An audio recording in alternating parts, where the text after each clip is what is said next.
Hello everyone, welcome back to my channel history with Preet. आज students हम आपके लिए लेके आए हैं ऐसे इंपॉर्टेंट क्वेश्चन जो ऑफ कोर्स कंपार्टमेंट एग्जाम के स्टूडेंट्स को करवा देंगे पास। अगर आप हैं अपने कंपार्टमेंट एग्जाम के लिए बहुत ज़्यादा टेंशन में और आपको लगता है हम हिस्ट्री एग्जाम में कैसे पास हो, तो यस फ्रेंड्स, यही है वो आपके लिए चैनल जो आपको हेल्प करेगा कंपार्टमेंट एग्जाम्स में पास होने के लिए। गारंटी आप इन क्वेश्चन को करिए और आप एग्जाम्स में होंगे डेफिनेटली पास। बस कंडीशन क्या है, आपको लगातार हमारी सीरीज़ को देखना है, लाइक करना है और कंटिन्यू टिल एंड तक इस वीडियो को देखिए और आने वाले पार्ट्स को भी देखिए। डेफिनेटली जब तक आप अपने बोर्ड एग्जाम्स के लिए बैठेंगे आप एबल होंगे आंसर लिखने के लिए और डेफिनेटली आप हमारी इस वीडियो सीरीज से पास हो जाएंगे। यस फ्रेंड्स, आई गारंटी इन वाले क्वेश्चंस को करने के बाद आप सीबीएसई बोर्ड एग्जाम में, हिस्ट्री के एग्जाम में डेफिनेटली पास होंगे। बस वीडियो को अच्छे से देखिए, समझिए और लिखने की प्रैक्टिस कीजिए। तो स्टार्ट करते हैं हम अपनी क्लास 12th के हिस्ट्री के इंपॉर्टेंट क्वेश्चंस के साथ, जो रिपीटेडली सीबीएसई एग्जाम्स में कई बार देखने को मिले हैं। कई बार की प्रीवियस एनालिसिस के बाद हमने आपके लिए इन क्वेश्चंस को लेके आए हैं ताकि आप इजीली एग्जाम्स में लिख पाएँ। हमारी वीडियो चैप्टर वाइज बनाई गई है और हर एक चैप्टर के इंपॉर्टेंट क्वेश्चंस आपके सामने रखे गए हैं। आप पूरे चैप्टर को ना भी रीड करना चाहें तो हमारी वीडियो को देख के आप इजीली हो सकते हैं pass. Let's start with our question. Describe the relationship between Harappa and distant land. तो देखिए, पहला क्वेश्चन फर्स्ट चैप्टर में से ही लिया गया है। हड़प्पा का रिलेशनशिप बताइए डिस्टेंट लैंड्स के साथ, मतलब जो भी हड़प्पा के लोग थे वो कैसे रिलेशन करते थे दूसरी लैंड्स के साथ, जो भी लैंड उनकी दूर थी। तो देखिए, 1 मार्क में सबसे पहले आपको पता होना चाहिए हड़प्पा के जो लोग थे उन्होंने बेसिकली दो ही लैंड के साथ ट्रेड किया है। एक है हमारी ओमान और एक है हमारा मेसोपोटामिया। याद रखिए फ्रेंड्स, एक है ओमान और दूसरा मेसोपोटामिया। इसका मतलब हम इस क्वेश्चन में सिर्फ क्या पढ़ने वाले हैं कि हड़प्पा, ओमान और मेसोपोटामिया इन लोगों के बीच में कैसे ट्रेडिंग था। It means we are going to discuss कि हड़प्पा, ओमान और मेसोपोटामिया के लोगों ने कैसे एक दूसरे के साथ ट्रेड किया होगा। स्टार्ट करते हैं आंसर। रीसेंट आर्कियोलॉजिस्ट हमें इस बात का पता लगाते हैं कि हमारे पास जितना भी कॉपर आता था वो सारा का सारा कॉपर फ्रेंड्स एक कंट्री से आता था जिस कंट्री का नाम है ओमान। इट मीन्स ओमान एक ऐसी कंट्री है, आपको ओवरव्यू फर्स्ट पॉइंट में ही बता दूं, ओमान एक ऐसी कंट्री है जो अपना सारा का सारा कॉपर सेंड करती थी, या कॉपर जितना भी आता था हड़प्पा में और मेसोपोटामिया में वो सिर्फ ओमान से आता था। अब आप कहेंगे बात मैम हमें पता कैसे चली, तो इतने हज़ारों सालों बाद जब हमने ओमान का, को मेसोपोटामिया का और हड़प्पा का, तीनों का ही हमने जब केमिकल एनालिसिस किया वहाँ के कॉपर का, तो हमने देखने को मिला कि जितना भी कॉपर हड़प्पा में भी और मेसोपोटामिया में भी आया हुआ था वो सब का सब एक ही कंट्री से लाई कर रहा था, ओमान से। अब आप कहेंगे कि अगर सारा ओमान हड़प्पा को कॉपर प्रोवाइड कर रहा है तो हड़प्पा भी तो कोई ना कोई एक्टिविटी या कोई ना कोई अपनी प्रोडक्शन देता होगा। तो यस फ्रेंड, ओमान अगर हड़प्पा को देता है अपना कॉपर तो हड़प्पा ओमान को देता है अपना जार। तो देखिए, यही बात का सिस्टम है, आप यही पॉइंट लिखेंगे अपने बोर्ड एग्जाम में कि ओमान से जितना भी कॉपर आता था वो हड़प्पा में जाता था और हड़प्पा से हड़प्पन जार ओमान में आता था। हम एग्जैक्ट एनालाइज करके तो नहीं बता सकते कि हड़प्पन जार में क्या आता होगा, बट हाँ, हड़प्पन जार की देख के लुक को हमें ऐसे लगता है कि ये कोई ना कोई लिक्विड आइटम होती होगी। तो फ्रेंड्स, आपका फर्स्ट पॉइंट क्या बना कि ओमानी जार, ओमानी जो साइट्स हैं वहाँ पे हड़प्पन जार आता है और ओमान से जितना भी कॉपर है वो हड़प्पा में जाता है। तभी तो आपने अगर सुना होगा तो हड़प्पा में हमें कॉपर मिरर मिले हैं। इसका मतलब ओमान कॉपर सप्लाई करता है और हड़प्पा अपना जार सप्लाई करता है। आगे देखिए, मेसोपोटामिया के टेक्स्ट में, ठीक है फ्रेंड्स, मेसोपोटामिया के टेक्स्ट में मतलब आपको याद होगा क्लास 11th में, तो मेसोपोटामिया के रिटन टेक्स्ट मतलब जो भी क्ले टैबलेट्स हैं उन क्ले टैबलेट्स से ये कन्फर्म्ड होता है कि जितना भी कॉपर आता है वो आता है ओमान से। और ओमान क्या है, ओमान आज का ही हमारा ओमान है। इट मीन्स ये बात क्लियर होती है कि जितना भी कॉपर सप्लाई आता होगा वो आता होगा आपके एरिया या आपकी कंट्री ओमान से। नेक्स्ट आप लिखेंगे जो भी आपके हड़प्पन सील्स हैं, है ना, जो भी आपके हड़प्पन सील्स हैं, हड़प्पन वेट्स हैं, हड़प्पन डाइज हैं या बीट्स हैं, ये सब कुछ हमें मेसोपोटामिया में मिले हैं।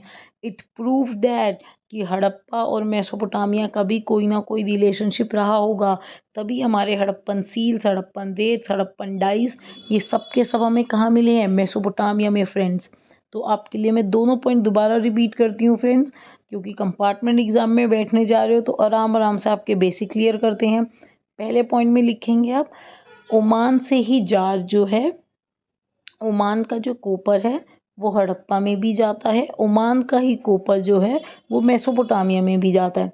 दूसरे पॉइंट में लिखेंगे आप, हड़प्पन का जो जार है, जो कि लिक्विड जार है, वो ओमान में आता है। इसका मतलब कोई ना कोई आइटम जो होगी वो हड़प्पा भी सप्लाई करता होगा ओमान को। तीसरे पॉइंट में आप लिखेंगे कि मेसोपोटामिया में एक लिटन टेक्स्ट में मिला है, ठीक है, मेसोपोटामिया की क्ले टेक्स्ट या रिटन टेक्स्ट में मिला है कि जितना भी कॉपर है वो मघान से आता है, जो कि पुराना नाम है किसका? ओमान का। नेक्स्ट उसमें लिखेंगे Harappan dies, Harappan weights, Harappan beads, ये सब कुछ मेसोपोटामिया में मिली है। इस मीन्स ये बात प्रूव होती है कि मेसोपोटामिया, हड़प्पा और ओमान आपस में तीनों ही कभी ना कभी रिलेशन में रहे होंगे।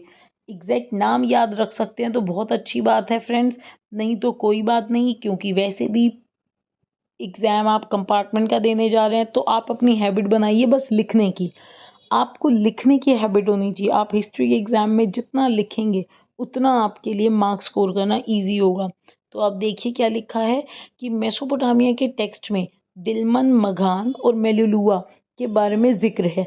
और कुछ नहीं याद रख सकते तो आप ऐसे लिख दीजिए कि मेसोपोटामिया के टेक्स्ट में ये मेंशन है कि मघान मतलब ओमान, मेलुलुआ मतलब हड़प्पा, दिलमन मतलब मेसोपोटामिया, इन तीनों के आपस में कभी ना कभी ट्रेड रिलेशनशिप थे फ्रेंड्स।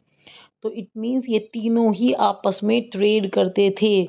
एक मेसोपोटामिया की मिथ है जहाँ पर लिखा है may be the bird of haja bird. अब आप कहोगे ये हाजा बर्ड कहाँ से आ गया?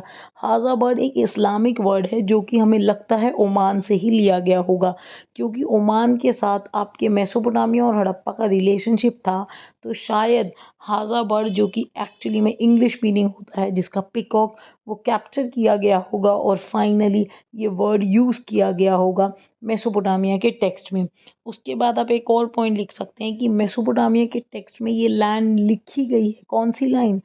कि मेलुलुआ was the land of seafarers. अब मेलुलुआ नाम नहीं लिख सकते तो हड़प्पा लिख दीजिए कि हड़प्पा जो है वो लैंड है सीफेयरर्स की, मतलब जो भी लोग समुद्री यात्रा करते हैं ये उसकी लैंड है। तो मेसोपोटामिया लैंड किसकी हो गई? समुद्री यात्रा करने वालों की। इट मीन्स ये बात कंफर्म होती है कि हड़प्पा जो होगा वो अपना ट्रेड करता होगा मेसोपोटामिया से भी और ओमान से भी। कौन से रास्ते के थ्रू? सी थ्रू। तो जो भी मैंने आज आपको स्टोरी सुनाई है, पेपर में जैसे भी हड़प्पा का क्वेश्चन आए आप यही स्टोरी लिख दीजिएगा फ्रेंड्स। मुझे गारंटी है कि आप अच्छे मार्क्स से ज़रूर पास होंगे। लास्ट लाइन में आप लिख देना कि मेसोपोटामिया की जो लैंड है उसमें, मेसोपोटामिया की जो टेक्स्ट है उसमें लिखा हुआ है कि मेलुलुआ was the land of seafarers. और लास्ट में क्या लिखा है कि वी फाइंड दैट कि मेसोपोटामिया के अलावा हड़प्पा की सील्स में भी हमें मिला है कि हड़प्पा की सील्स में बनी हुई हैं शिप्स और बोट्स। इसका मतलब ये बात कंफर्म होती है कि हड़प्पा के लोग शिप्स और बोट्स के थ्रू ही एक जगह से दूसरी जगह पे ट्रैवल करते थे। नेक्स्ट क्वेश्चन देखिए, मोस्ट इम्पॉर्टेंट क्वेश्चन, कई बार सीबीएसई ने पूछ रखा है मौर्य एडमिनिस्ट्रेशन के बारे में कि मौर्य एडमिनिस्ट्रेशन क्या होता है, मौर्य एडमिनिस्ट्रेशन का कंट्रोल क्या होता है, मौर्य रूलर्स क्या होते हैं। तो चैप्टर नंबर 2, जैसे कि चैप्टर नंबर 1 में हड़प्पा मोस्ट इंपॉर्टेंट है कि हड़प्पा क्या है, जिसके लिए मैंने एक क्वेश्चन पढ़ाया, एक और हड़प्पा का बस क्वेश्चन पढ़ाएंगे, 2 क्वेश्चन पढ़ाएंगे चैप्टर 1 से और आपका चैप्टर 1 डेफिनेटली क्लियर होगा, जो कि आप इजीली अपने सीबीएसई बोर्ड एग्जाम में लिख पाएँ फ्रेंड्स। टेंशन की कोई बात नहीं है, आप हमारे साथ स्टे ट्यून रहिए, डेफिनेटली हम आपको कंपार्टमेंट एग्जाम में पास करा के दिखाएंगे। सेकंड क्वेश्चन करते हैं मौर्य एडमिनिस्ट्रेशन, मौर्यास क्या होते हैं। अब देखिए मौर्यास का अगर हमें पता लगाना है तो हमें मौर्यास का पहले बताइए कि हिस्टोरियंस को पता कैसे लगा। तो ये बस 3 नाम हैं आपके लिए, याद कर सकते हैं तो वेल एंड गुड, इससे एमसीक्यू भी क्लियर हो जाएगा। देखिए पहला नाम है एन अकाउंट ऑफ मेगास्थनीज, ये देखिए ये इधर मैं अंडरलाइन कर देती हूँ, अकाउंट ऑफ मेगास्थनीज, ठीक है। मतलब मेगास्थनीज एक पर्सन था जो किसी टाइम पीरियड में चंद्रगुप्त मौर्य के साथ उनके दरबार में बैठता था, उसने एक बुक लिखी है, ठीक है, तो उसका नाम दे रखा है कि अकाउंट ऑफ मेगास्थनीज। मौर्य कौन है, तो आपने अगर कभी हिस्ट्री का सीरियल भी देखा हो तो आता था चंद्रगुप्त मौर्य, चाणक्य, है ना, अशोका, ये सब मौर्य एम्पायर के ही लोग हैं। तो पहला मैंने आपको जो क्वेश्चन फ्रेम करके और दिखाया गया है मेरी पीडीएफ में वो यही है कि मौर्य एम्पायर के बारे में पता कैसे चला। तो देखिए, मौर्य एम्पायर के बारे में पता चला उनकी खुद की जो अकाउंट ऑफ मेगास्थनीज है, मतलब वो पर्सन जो कि मेगास्थनीज है, जो एक पर्सन है जो कोर्ट में बैठता है मौर्य एम्पायर के, वो ही मेगास्थनीज। उसने बहुत सारी चीज़ें लिखी हैं मौर्य एम्पायर के बारे में। दूसरा आप नाम लिख दोगे अर्थशास्त्र, अर्थशास्त्र लिखा है फ्रेंड्स कौटिल्य ने। और तीसरा आप लिख दोगे नाम इंस्क्रिप्शन ऑफ अशोक। और कुछ नहीं याद रहता तो बस 3 हेडिंग याद कीजिए। पहला, एन अकाउंट ऑफ मेगास्थनीज। दूसरा, अर्थशास्त्र जो कौटिल्य ने लिखा है। तीसरा, इंस्क्रिप्शन ऑफ अशोक। इसका मतलब ये वो 3 बुक्स हैं जो हमें हेल्प करती हैं मौर्य एम्पायर के बारे में पता लगाने में। इन्हीं 3 बुक की हेल्प से हमें पता चला है कि मौर्य एडमिनिस्ट्रेशन था क्या। तो कल को क्वेश्चन एमसीक्यू में भी आ जाए कि मौर्य एडमिनिस्ट्रेशन के बारे में हमें कैसे पता चलता है, तो फ्रेंड ये जो 3 मैंने अंडरलाइन किए हैं आप भी इसे याद रखिए, स्क्रीनशॉट ले लीजिए कि फर्स्ट है अकाउंट ऑफ मेगास्थनीज, सेकंड है अर्थशास्त्र और तीसरा है इंस्क्रिप्शन ऑफ अशोक। फिर अब आगे आप पढ़ेंगे जो अशोक है उसने अपने इंस्क्रिप्शन लिखे। तो इंस्क्रिप्शन थे क्या, आपको पता होना चाहिए। इंस्क्रिप्शंस होते हैं engraved on the hard surfaces, मतलब किसी भी हार्ड सरफेस पे लिखना। हार्ड सरफेस में लिखने का मतलब है, आप समझे ना, हथौड़ी और छेनी से ऐसे गाड़ गाड़ के लिखना, इनग्रेव्ड करना। वो पिलर्स पे हो सकता है, स्टोन्स पे हो सकता है। तो अशोक अपने टाइम पीरियड पे इंस्क्रिप्शंस पे लिखवाता था। अब आप कहोगे क्या लिखवाता होगा, तो फ्रेंड्स वो लिखवाता था अपने धाम के बारे में। यस फ्रेंड्स, इससे आपके छोटे छोटे क्वेश्चंस भी कवर होते रहेंगे। अशोक अपने जितने भी इंस्क्रिप्शंस थे उसमें लिखवाता था अंडरस्टूड अबाउट धाम। कई लोग इसे धाम पढ़ते हैं, कई धामा पढ़ते हैं, हम पढ़ते हैं कि 4 धाम। जैसे हिंदूज में 4 धाम की यात्रा होती है, वैसे ही अशोक ने 4 धाम के बारे में बताया। अब क्या बताया मैडम, इंस्क्रिप्शंस में क्या लिखा होगा मैडम 4 धाम के बारे में। तो देखिए 4 धाम के बारे में लिखा है, हमें रिस्पेक्ट करनी चाहिए टूवर्ड्स एल्डर्स, हमें रिस्पेक्ट करनी चाहिए टूवर्ड्स ब्राह्मण्स, रिस्पेक्ट करनी चाहिए टूवर्ड्स सर्वेंट्स और रिस्पेक्ट करनी चाहिए टूवर्ड्स अदर रिलीजन। मतलब दूसरे रिलीजन की रिस्पेक्ट करो, अपने से नीचे वाले लोग मतलब सर्वेंट की रिस्पेक्ट करो, अपने से ऊपर लोग मतलब एल्डर्स की रिस्पेक्ट करो और सबसे ज़्यादा ब्राह्मण्स की रिस्पेक्ट करो।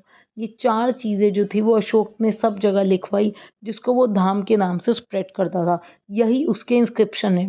देखिए फ्रेंड्स, इस हमारी वीडियो को कवरने के साथ साथ आप उन सारे छोटे छोटे पॉइंट्स को कवर करेंगे जो कि सीबीएसई बोर्ड में आ सकते हैं। तो पहले मैंने मॉडर्न एडमिनिस्ट्रेशन में आपको क्या पढ़ाया कि कौन से ऐसे सोर्सेज हैं जो हमें हेल्प करते हैं to know about your Maurya administration. क्या बोला madam, to know about Maurya administration. Yes friends, कौन सी ऐसी चीज़ें हैं जो हमें हेल्प करती हैं मौर्य एडमिनिस्ट्रेशन के बारे में। तो आपको पता हो मौर्य एडमिनिस्ट्रेशन में हमें हेल्प करते हैं मेगास्थनीज का वर्क। दूसरा पॉइंट अर्थशास्त्र। तीसरा पॉइंट फ्रेंड अशोक के इंस्क्रिप्शन। अब आप कहोगे मैडम अशोक के इंस्क्रिप्शन क्या होते हैं, तो अशोक के इंस्क्रिप्शन यही हैं engraved on the hard surfaces. अब अशोक उन इंस्क्रिप्शंस में क्या लिखवाता था, तो इन्हीं 4 धाम के बारे में लिखवाता था जो अभी आपके सामने स्क्रीन पर है। आप चाहे तो इसका स्क्रीनशॉट ले लें, आपको एनसीईआरटी को भी रीड करने की ज़रूरत नहीं पड़ेगी। आगे देखिए, अब मेन क्वेश्चन आता है कि मौर्य एडमिनिस्ट्रेशन था क्या। तो देखिए मौर्य एडमिनिस्ट्रेशन बेसिकली था कि वो अपना पूरा का पूरा एम्पायर कैसे चलाता होगा। तो देखिए मौर्य एडमिनिस्ट्रेशन एम्पायर अपना चलाता था अपने पॉलिटिकल सेंटर्स के थ्रू। उसके मेजर पॉलिटिकल सेंटर्स थे, नाम याद रह सकते हैं वेल एंड गुड, नहीं रह सकते तो कोई बात नहीं क्योंकि टाइम बहुत कम है।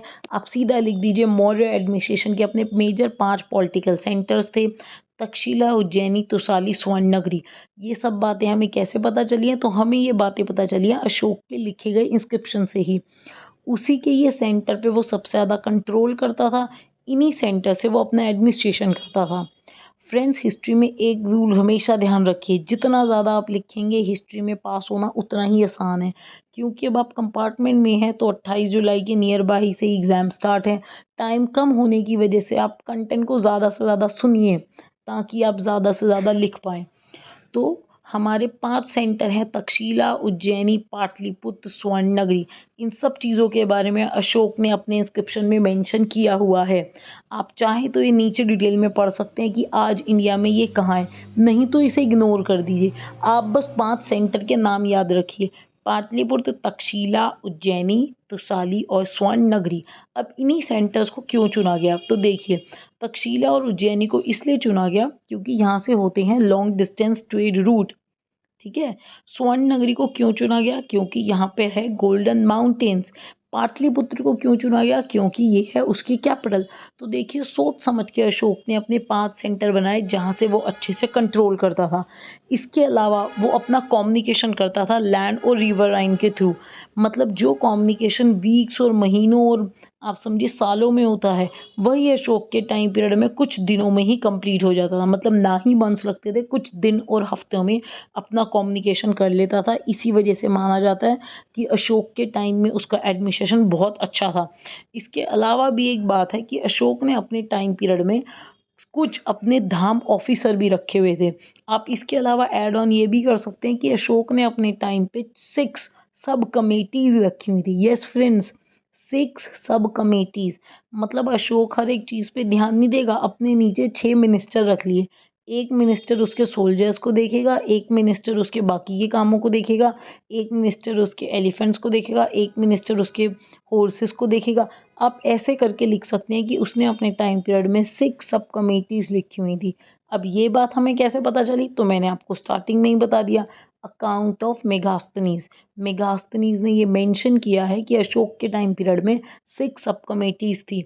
इसके अलावा फ्रेंड आप ये भी याद रख सकते हैं, अशोक ने अपने टाइम पीरियड में एक स्पेशल ऑफिसर भी रखा था। और वो स्पेशल ऑफिसर क्या करता था फ्रेंड? वो स्पेशल ऑफिसर था धम्म महात्मा। और ये जो धम्म महात्मा था, इनका काम था to spread the message of Dhamma. अब आप ना भूले हों, अगर आपने मेरी वीडियो पूरी देखी है तो आपको पता होगा धाम के मैसेज क्या हैं।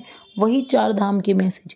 उस धाम के मैसेज को स्प्रेड करने के लिए भी अशोक ने अपना धाम ऑफिसर रखा था, जो कि उसके चारों जो धाम है, respect towards elders, respect towards servants, respect towards servants, respect towards other religion, respect towards elders, मतलब एल्डर्स, ब्राह्मण्स, अदर रिलीजन और सर्वेंट्स, इन चारों के लिए रिस्पेक्ट करना ही उसका धाम था। तो इस धाम के मैसेज को स्प्रेड करने के लिए भी उसने धाम ऑफिसर रखा था। आपकी जानकारी के लिए बता दूं तो धाम ऑफिसर पे क्वेश्चन आज से 2-3 साल पहले सीबीएसई बोर्ड में भी पूछा गया है। तो अगर आप ऐसी ही हमारी वीडियो को देखेंगे तो आपको एक एक पॉइंट के साथ मैं डिटेल में बताऊंगी, ताकि आपके लिए कंपार्टमेंट एग्जाम क्लियर करना कंफर्म हो जाए। आगे के जो क्वेश्चन है क्वेश्चन नंबर 3 से, वो हम नेक्स्ट क्लास से करेंगे, ताकि आपके लिए वीडियो समझना आसान हो। इस वीडियो को 2-4 बार ज़रूर देखिएगा फ्रेंड्स। हो सकता है पहले अटेम्प्ट में आपको ये वीडियो मुश्किल लगे, पर टाइम के साथ साथ 1-2 बार चीज़ों को देखने पे समझ आने लग जाएगी और आप हिस्ट्री के एग्ज़ाम में डेफिनेटली पास हो जाओगे। अगर वीडियो पसंद आया हो तो प्लीज़ अपने फ्रेंड्स के साथ भी शेयर कीजिए। Don't forget to like and subscribe my channel. Thank you. हम आपके लिए दोबारा मिलेंगे कल एक नई वीडियो के साथ, जो कि कंपार्टमेंट स्टूडेंट्स को हेल्प करेगी अपने बोर्ड एग्जाम में कन्फर्म होने के लिए। बी पॉजिटिव, बी मोटिवेटेड, हम आपके साथ हैं और हम आपको एग्जाम में पास करवा के रहेंगे। Thank you friends.